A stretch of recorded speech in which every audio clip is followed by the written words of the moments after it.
see a show of hands of how many of you, and be completely honest, I'm sure you're not going to be the only one putting up your hand, if you're either uncomfortable or shy away from overcoming an objection when a customer asks you an objection. Beautiful, thanks for being honest. Do you know that 68% of the time a sale is lost because the customer just was not asked a decision-making question to purchase?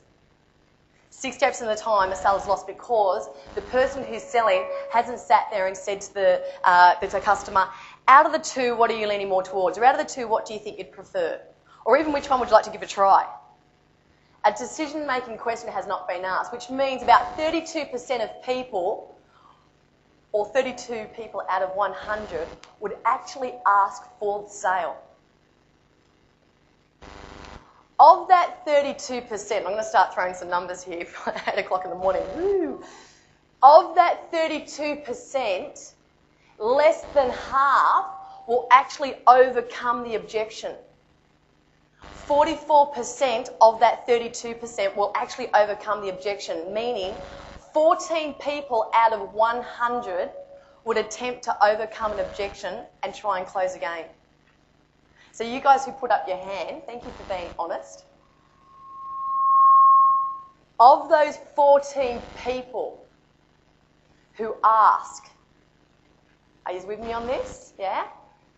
3 of them, that is 22% of that 14, will actually overcome the objection a second time if it comes up. For example, out of the two, what are you leaning more towards? Customer might say, maybe this option, but I'd like to have a think about it. So 14 people out of 100 would now attempt to overcome this by saying, I can understand you want to have a think about it. Do you mind me asking what it is you want to have a think about? Let's just say the customer then turns around and says, I'd like to check with my wife. Only then 22% of the people, or only 3 out of 100, would actually attempt to overcome the objection a second time by saying, I can understand you want to talk to your wife. You know, we've had a few men in the past that want to have a chat to their wife. Been under the thumb, are you joking? So let's go into just some of the role plays. We're going to do a role play on the bad, and there's different extremes. So we're going to do a person that doesn't attempt it first, who perhaps shies away from it.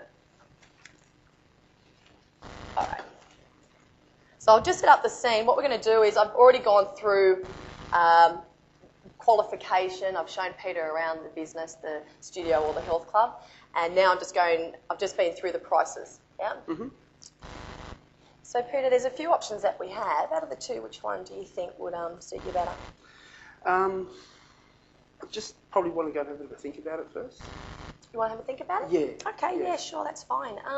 Did you want me to write these prices down on Yeah, if you could jot those down, I can take them away. That'd be really great. Okay, beautiful. No worries. Pause.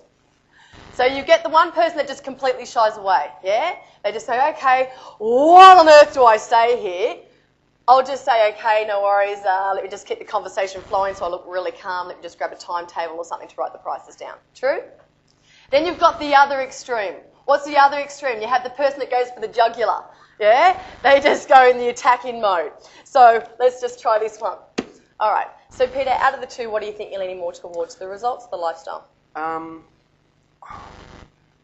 I just have a bit of a think about it first? You want to have a think about it? Yeah. What's there to think about? I just want to go through it, maybe check with my wife. And check with your wife. Does your wife ever call you when she goes out shopping and buys a pair of shoes, or checks with you the grocery list? Pause, don't even answer that. So we've got some different extremes, yeah? We've got some that just might get a bit cranky. Why did you waste my time? I remember I went to do objection training with a girl, and it was one-on-one training, and honestly, she had fantastic closing stats. She was a great closer. She was in the high 90s, which is very rare for people to be in the high 90s for sales closing on the day. I went to do objection training with her, and she said to me, Annette, that's not the way I do it. This is what I say to the customer if they say they want to think about it. How dare you walk out that door and tell me you want to think about it after you've just told me that you've felt fat for 3 years, you haven't had your clothes fit you for ages, and she's starting to go, okay, that might work for her. But now what we're going to do for you guys is teach you a process that works with most people, all right? So we're going to go through